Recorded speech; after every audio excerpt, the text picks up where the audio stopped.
dis nou vandag Moedersdag ook, en toe ek nou daar by ons die diens hou, toe tel ek vir hulle, ek het op my voorbereiding afgekom op nogal 'n oulike iets wat ek sommer gelees het, is van as 'n vrou sê sy 3 kinders, dan is dit 'n feit.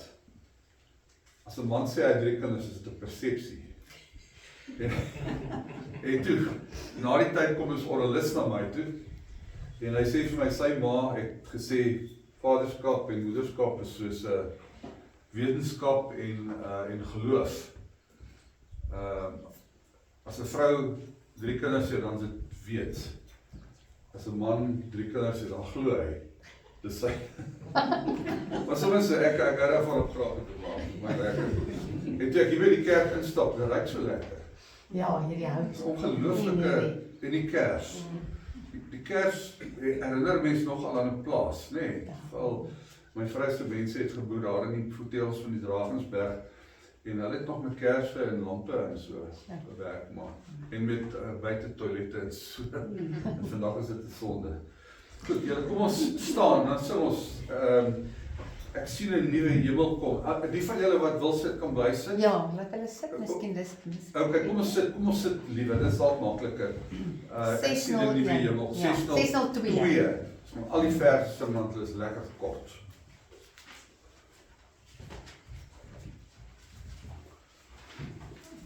Dit is 602. Heel laaste lied.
Let op en luister wat die Here vir ons wil sê.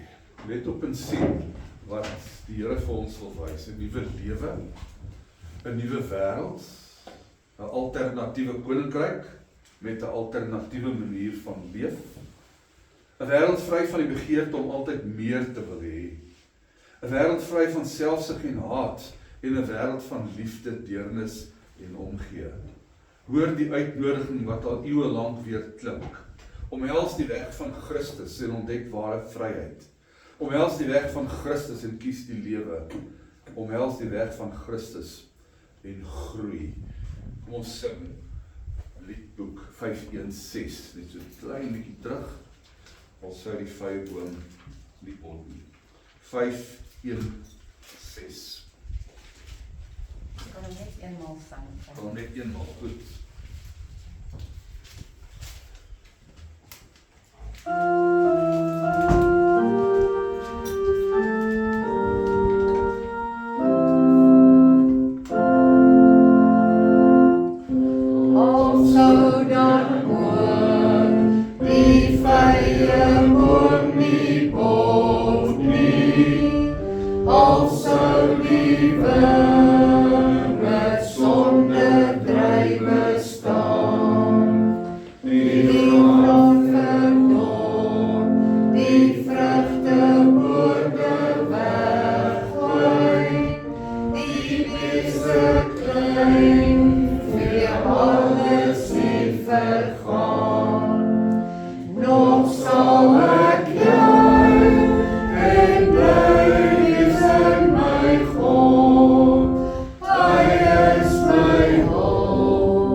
Geliefde van die Vader, genade en vrede vir julle van God ons Vader, en die Seun en die Heilige Gees. Met hierdie woorde groet hy ons.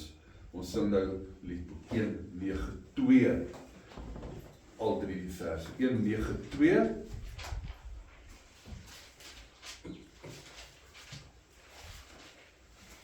Grote God, die Skepperhand.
Here, met ootmoed bely ons dat ons U nie altyd volledig lief het nie.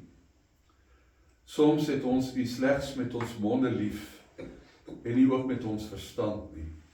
Ander kere het ons U lief met ons verstand, maar nie ook met ons hart nie. Soms moet ons eerlik erken, ons weet nie eens hoe om U lief te hê nie. Ons versuim om U te onthou wanneer ons die kompleksiteite van die lewe aanpak. Here Jesus, ons bely dat ons nie altyd ons naaste lief het, soos onsself nie. Ons bely dat ons onsself soms nie lief genoeg het nie, en dikwels verwoesting teen onsself saai. Ander kere het ons onsself weer te lief, terwyl ander aan ons liefde ontbeer. Gees van God, ons moet eerlik sê dat ons soms U begeleiding na die goeie teenstaan, terwille van die kwaad. Dat ons die stem hoor, en tog in 'n ander rigting uitwyk. Wanneer U ons begelei om die waarheid te spreek, vrees ons vir ons eie posisie. Wanneer U ons rig op paaie van geregtigheid, dan huiwer ons om daarop te loop. Here, wees ons genadig en rig ons voete op die pad van die liefde. Amen. Wat is sonde? Is sonde 'n lys van dinge wat ek moet doen of nie moet doen nie, of nie mag doen nie? En wat as ek my aan hierdie lys hou? Sou dit beteken dat ek dan sonder sonde is? Sou dit beteken dat ek dan nie God se verlossing nodig het nie? In 1 Johannes 1 staan daar, as ek beweer dat ek sonder sonde is, dan bedrieg ek myself en maak ek God tot 'n leienaar. Dit is nogal harde woorde. Maar wat is sonde? Wat is 'n eenvoudige definisie van sonde? Ek het self daarmee geworstel en daar's 'n klomp verklaringe daarvoor, maar eendag lees ek Leonard Sweet. Hy's 'n dominee in die Presbyteriaanse kerk in die VSA. En ek lees sy definisie van die sonde en net daar drop die pennie vir my. Leonard Sweet sê sonde is nie die breek van wette nie. Sonde is die breek van verhoudings. Wanneer ons sondig, breek ons nie wette nie. Ons breek die liefde. En nou maak dit sin as ons die opsomming van die wet lees, né? Eendag staan 'n wetskenner nader en hy vra vir Jesus, watter wet is die belangrikste? Nou, ons ken almal die 10 gebooie, maar die Jode het op elkeen van daai wette het hulle klomp uitbreidings gehad, 613 om presies te wees, 248 moete en 365 moenies. En nou vra hulle vir Jesus, maar watter een is die belangrikste?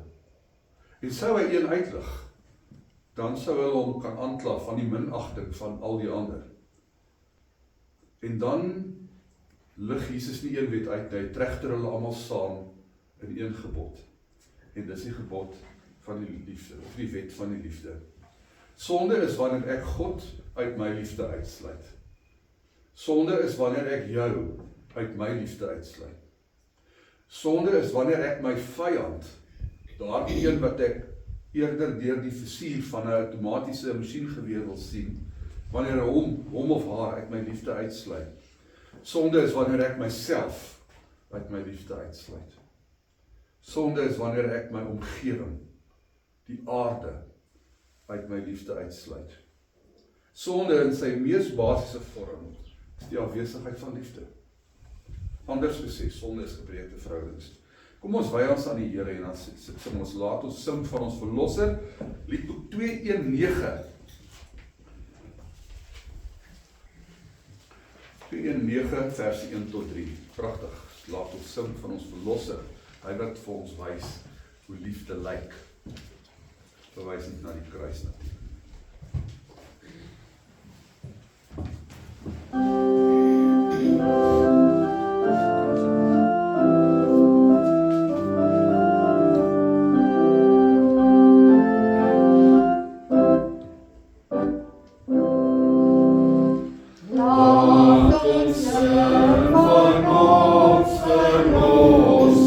Hy wat wys hoe liefde lyk.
liefste lyk aan die kruis, wys aan die kruis. Ons gaan saam lees uit 1 Petrus 2, vers 1 tot 10. Maar voordat ons gaan saam lees, kom ons bid. Here, skep opnuut 'n begeerte aan U in ons harte. Want Here, dit is net U wat daardie leemte wat U in ons ingebou het, ingeskep het, kan volmaak.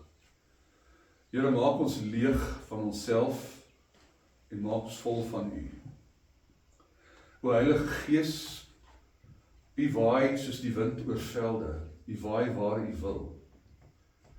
Waai in ons en waai deur ons, en laat U woord in ons lewens ontkiem en groei en groot word soos 'n krummetaart.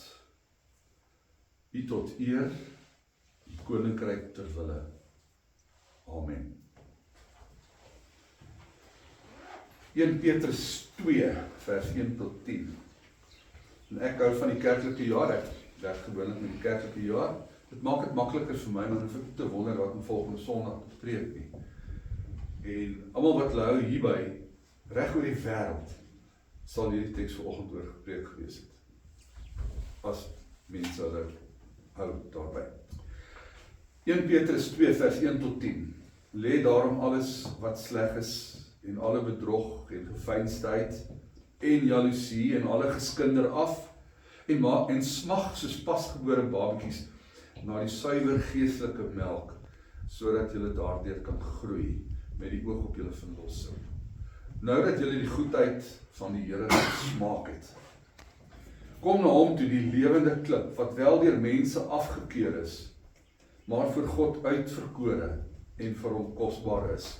En laat julle as lewende klippe opbou tot 'n geestelike huis, 'n heilige priesterdom, om geestelike offers te bring wat deur Jesus Christus vir God aanneemlik is. Daar staan immers in die skrif: kyk, ek sit in Sion 'n klip neer, 'n hoeksteen, 'n uitverkore en kosbaar. Maar wie in hom glo, sal verseker nie beskaam staan nie. Daarom is dit kosbaar vir julle wat glo, maar vir ongelowiges geld juis die klip wat die bouers afgekeer het, die hoeksteen geword. En 'n klip waaroor 'n mens kan struikel, ja, rots wat jou kan laat val. Hulle struikel omdat hulle aan die woord ongehoorsaam is. Hulle was daartoe bestem. Julle egter, en dan hierdie mooi teks, is 'n uitverkore geslag, 'n koninklike priesterdom, 'n heilige nasie, 'n volk wat aan God behoort, sodat julle die deugde kan verkondig van hom wat julle uit die duisternis geroep het na sy wonderlike lig. Julle wat eers nie 'n volk was nie, maar nou volk van God is.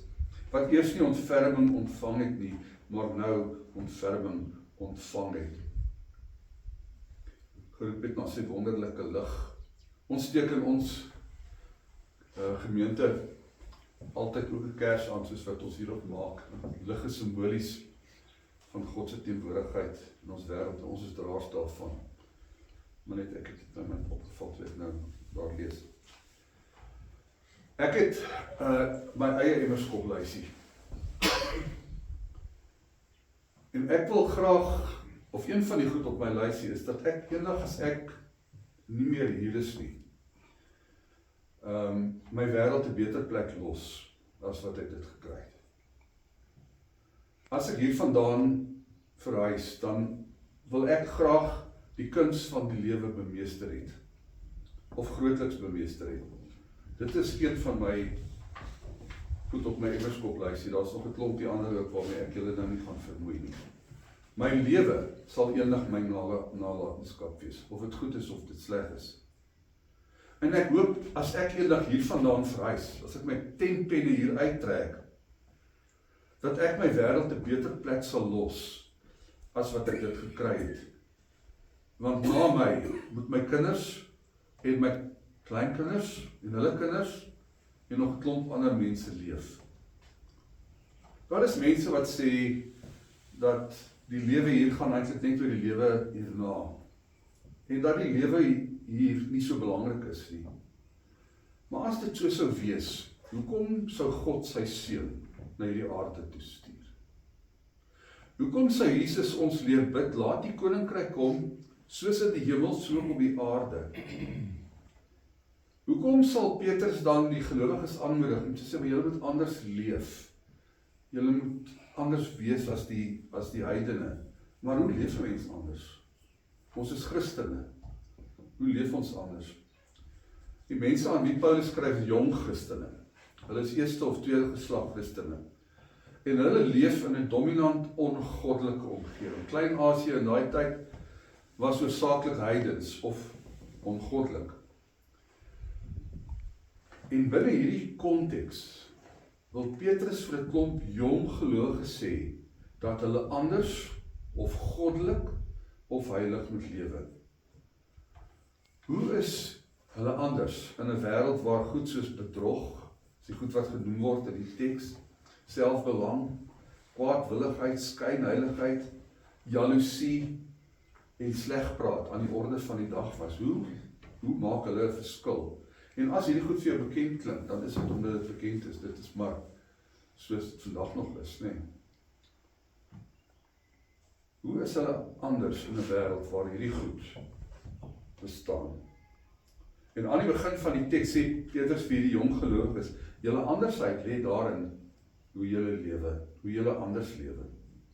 Hy sê vir hulle, stop daardie gedrag, sy woorde is, lê dit af, stop die gedrag wat julle soos heidene laat lyk. Hou op om te doen wat sleg is. Moenie skynheilig wees nie, moenie voorgee dat jy iemand is wat jy nie is, dit is daai gefeinsheid. Moenie jaloers wees op ander nie, gun ander mense hulle suksesse, gun ander mense dit wat hulle besit. Soek die goeie in ander, lê klem daarop. Stop die begeerte om ander skade aan te doen, of om jou en iemand anders se lyding te verkneukel, of meer daarom te verlekker. Dan sê Petrus vir hulle, tree doelbewus anders op. Die beeld wat hy gebruik is om ou klere uit te trek. Hy sê, trek dit uit soos ou klere, en trek jou moois aan.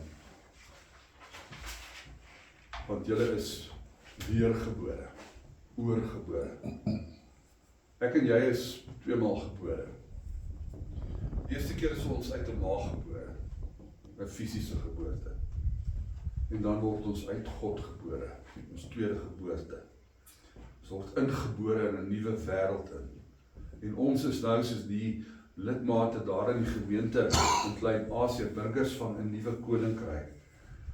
Petrus gebruik die beeld van julle is soos pasgebore babas wat nog moedersmelk moet inkry sodat julle kan groei.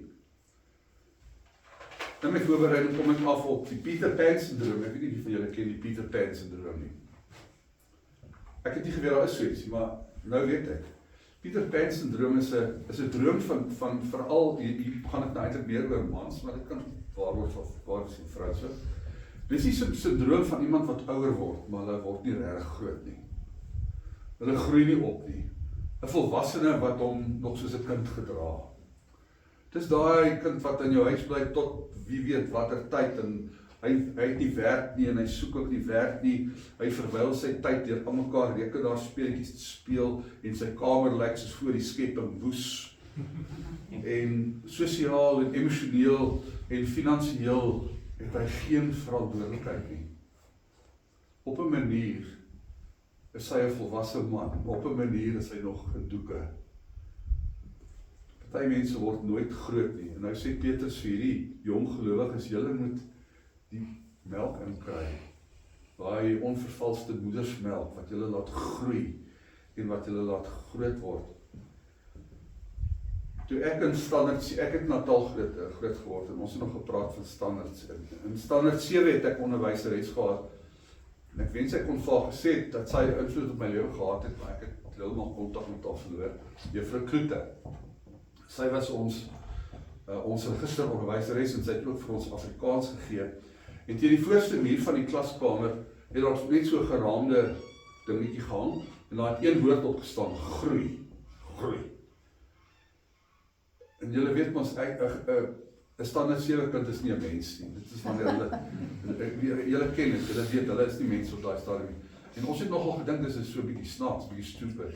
Ag, groei. Maar daai woord bly my vandag nog by, want dis waaroor die lewe gaan. dat ons moet aanhou groei, en ons moet groot raak, en ons moet volwasse raak. Ek is self nie 'n moeder nie. Julle het dit seker daarom nou ek ken baie moeders. En amper sonder uitsondering sê hulle vir my, dat moedersmelk is die perfekte formule vir babas.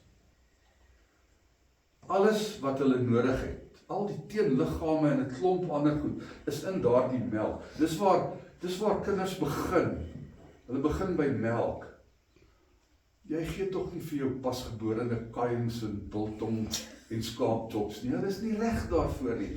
Hulle moet begin by die begin, en soos wat hulle groter word en ouer word, gaan hulle oor na vaste kos toe. En Petrus sê vir hierdie mense, julle is nog jonk in die geloof. Julle moet die melk inkry, julle moet die woord inkry. Julle moet die woord drink, dis die melk vir die lewe, dis die melk vir jou siel, dis die melk vir reg lewe. En as jy nie hierdie woord inkry nie, dan sal jy nie groei en volwasse word nie. Daar's deesdae baie meningsvormers in die wêreld, nee, life coaches, noem hulle smaakmakers, lewensafrigters.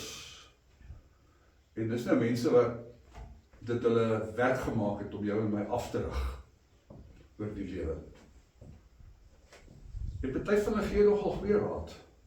Party is net bietjie vreemd en bietjie snaaks. En party gee vir jou kos wat glad nie voedingswaarde het nie. Jy kan daarvan eet as jy wil, maar dit gaan nie help, dit gaan nie werk nie. Om volwasse te word, sê Petrus, moet julle die skrif inkry, en die woord inkry. Nou daai tyd het die Nuwe Testament nog nie bestaan nie. Ons is gelukkig dat ons die Nuwe Testament vandag ook het. Ons het 'n biblioteek van 66 boeke. Dis wat die woord Bybel beteken, is maar net 'n ander woord vir biblioteek, Biblia. Die Hebreëus, Biblia, biblioteek, Bybel. 66 boeke. En as ons daai boeke lees, dan lees ons dit nie net om informasie daar uit te haal nie. En as goeie informasie het, ons lees dit om transformasie te ervaar, om daardeur verander te word, anders is dit maar net so bly los.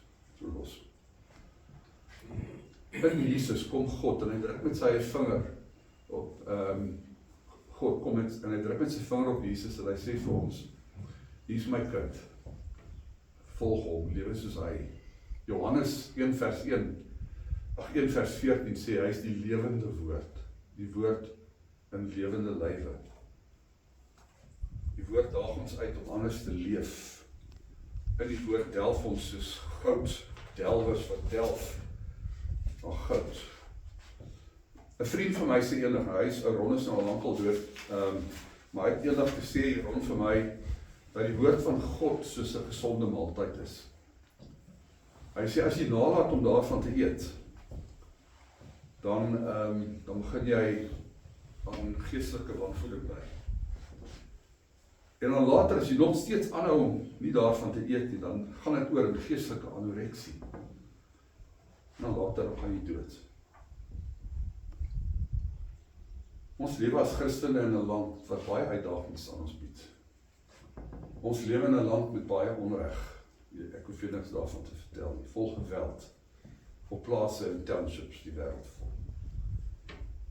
Vol bedrog, korrupsie, haat. Baie van ons leiers het hulle menslikheid verloor. Hulle regeer nie vir die mense nie, hulle regeer eintlik net vir hulself. En ons sien dit elke dag. Hulle verryk hulle self ten koste van die armstes van die armes. En dis hier waar ek en jy inkom. Ons is Christene. En net soos dat Petrus die gelowiges in Asië aanmoedig om anders te lewe, so word ons aangemoedig vandag, in hierdie tyd, 2026, om anders en heilig, is die mooi woord wat die Bybel gebruik. Beteken maar net, lewe anders, moenie lewe soos die mense om jou nie. In my voorbereiding gaan my gedagtes terug na die eerste kerk toe. Nou, ek was nou nie daar nie, maar ek het 'n boek gelees van Rodney Stark en hy het navorsing gedoen oor die vroeë kerk. En die vroeë kerk het vir die eerste 300 jaar, elke 10 jaar, met 40% gestyg. Nou jy kan die somme gaan maak, my somme is nie regtig so goed nie. Maar jy kan begin by 3000 en dan sit jy elke 10 jaar 40% by.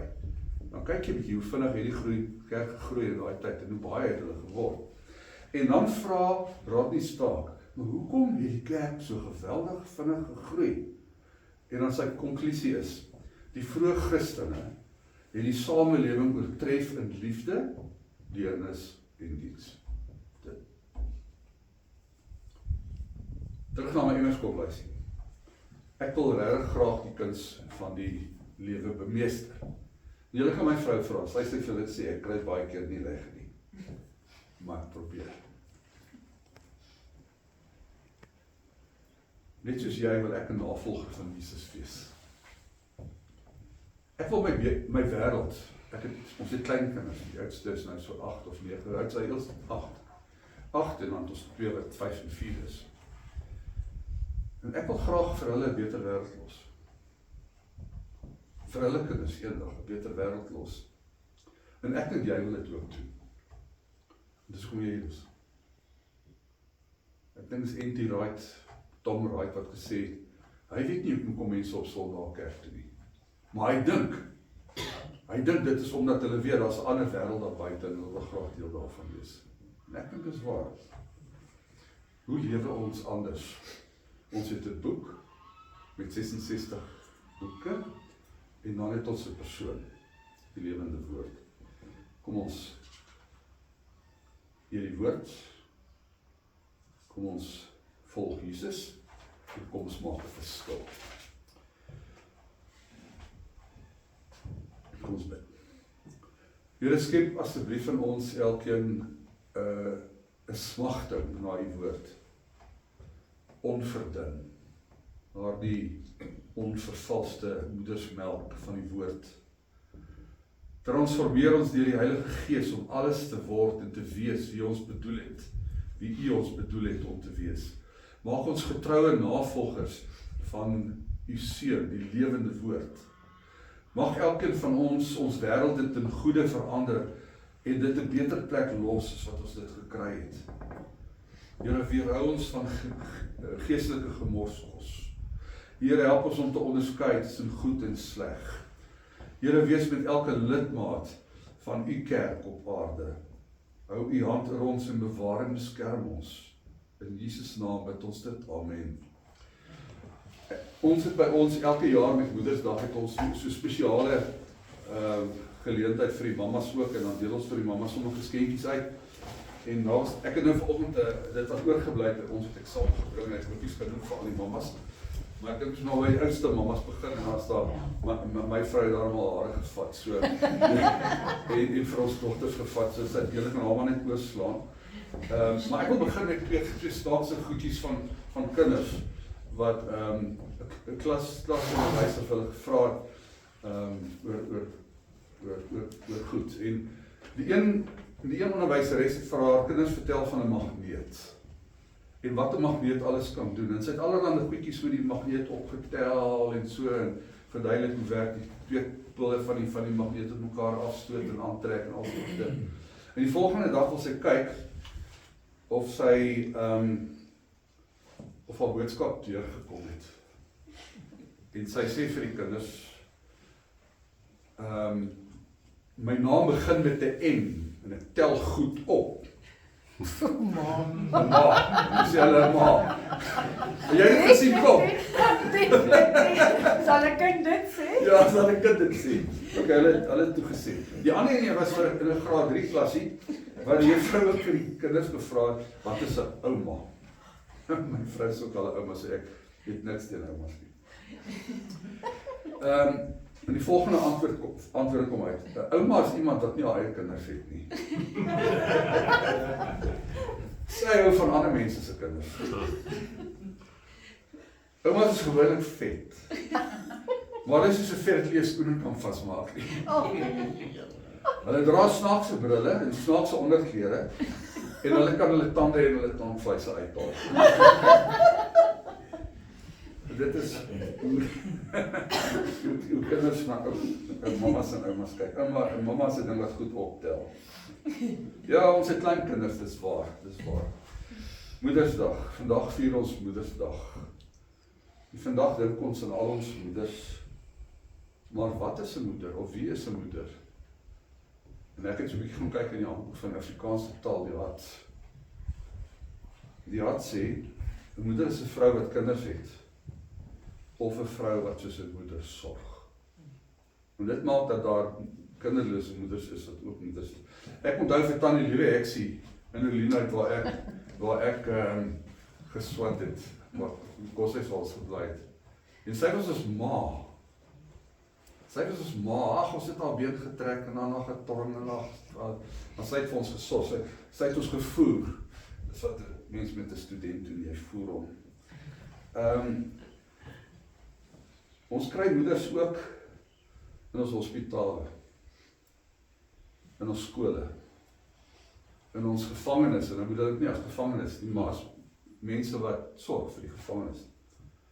Ons kry hulle in ons koshuise, hoor, baie moeders, en vandag erken ons al ons moeders. Ons is 'n sosiaalgroep, ons kom elke woensdag by mekaar, en dis net ek en Adrian, mans is verder is ons net 'n klomp vroue. En ons het toe besluit om die boek Vroue van die Bybel deur te werk. En ons het nou begin by Eva, en toe is ons oor na Sarah. Sarah het 'n baie belangrike rol gespeel as wat ons dink. Ons dink altyd aan Abraham, maar ons vergeet dat Sarah die moeder was van die menigte wat later sou kom. En ons is nou by Miriam, dit is nou Moses se sussie, sy ouer sussie, wat hom dopgehou daar tussen die bissies. En reg in die Bybel word die rol van vroue erken. Kom ek noem 'n paar. Man en vrou is geskep na God se beeld. Man en vrou. Genesis 1 vers 27, Genesis 5 vers 1 en 2. Eer jou vader en jou moeder, sê die 10 gebooie. So dis 20. Mans en vroue is gelyk voor God. Galasiërs 3 vers 28. Dis daai gedeelte van daar's nie meer slaaf of vry of man of vrou of jonk of oud nie. In God is almal een, dis daai gedeelte. Jesus huiwer nie om vrouens deel te maak van sy volgelinge nie. Die ander rabbies het glad nie hulle gesteer aan vroue nie. Hulle mag nie hulle volgelinge geword het, maar Jesus kies vir vroue ook om van sy volgelinge te wees. Jesus onderrig vrouens in die openbaar. Rabbies het dit nie gedoen nie. Hulle is nie eens gesien met vroue in die openbaar. Nou kom Jesus dan onderrig hulle in die openbaar. 'n kultuur waar binne vrouens se woord nie in die hof aanvaar is nie. Dit was soos dit daai tyd was, vrouens se woord is nie in die hof aanvaar nie. Kies God 'n vrou as die eerste getuie van sy kind se opstanding. Vandag eer ons moeders. En ek weet daar's mense wat sekere idees het oor die kommersialisering en hulle sê ag, maar net 'n geldmaak storie. Maar dit help ons onthou. En dit help ons om ons moeders na waarde te ag. Hierdie geskenkies is klein. Ek dink Johannes, ek gaan vir jou vra om dit uit te deel. My eie inisiatief en jou eie oordeel gebruik. Begin dalk maar by ons oudste mammas.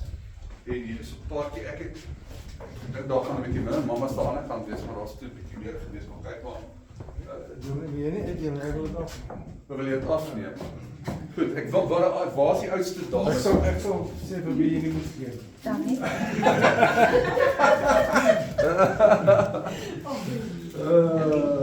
Sorry, ek het van die ouers. Jou keer. Dis met die ouers.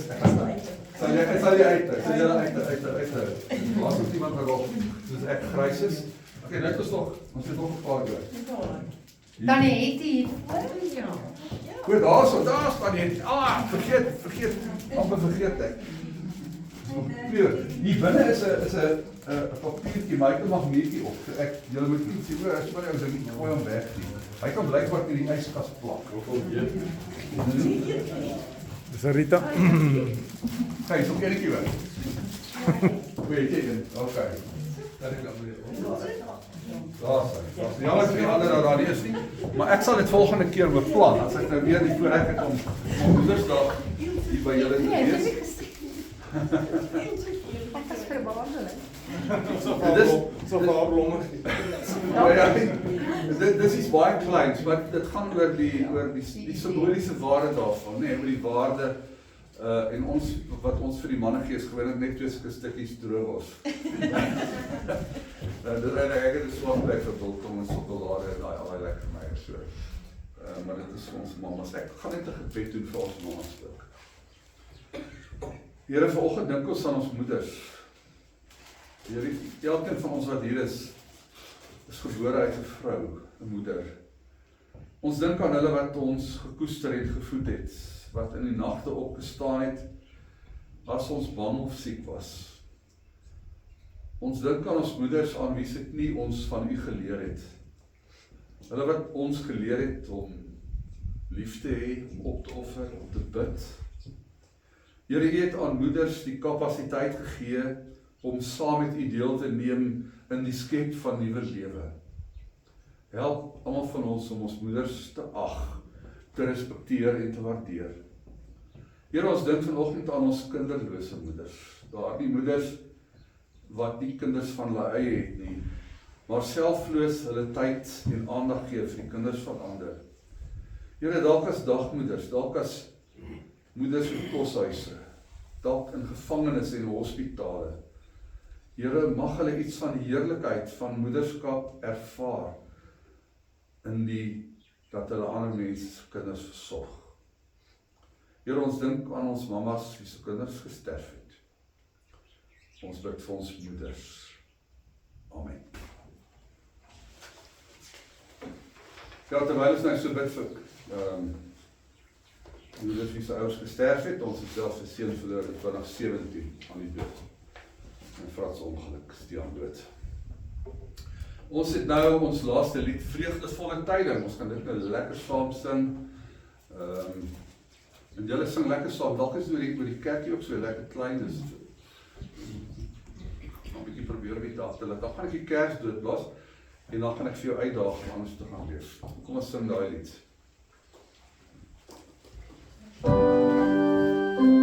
Ekskuus 258. Julle op. Ekskuus, ja. Ons het nog 258. Sien of julle sit met julle boekies toe en ek ook. 258. Vreugdevolle tyding, bron van hartsverblyding, evangelie woord. Evangelie is net 'n ander naam vir goeie nuus. Evangelion in Engels. Dit beteken woord van goeie nuus.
Klein vlammetjie kan 'n reuse vuur brandsteek. Dan doen dit met jou lewe. Ek het al gesien, ek moet vir julle dit sê, dat 'n klein daad later iets groots word, net omdat iemand dit begin het. Gaan die wêreld tegemoet, herinner jouself elke dag daaraan dat jy aan die Here behoort. Herinner jouself elke dag daaraan dat jy saam met hom gesterwe het. Herinner jouself elke dag daaraan dat jy saam met hom opgestaan het tot 'n nuwe lewe. Herinner jouself elke dag daaraan dat jy in God se nuwe wêreld leef. Gaan lewe anders. Maak 'n verskil, wees heilig. Bou as 'n gelowige saam in God se nuwe wêreld. Wees gereed om elke dag verras te word deur alles wat God in jou en deur jou kan en wil doen. Wees net beskikbaar. Vrede vir elkeen van julle. Amen.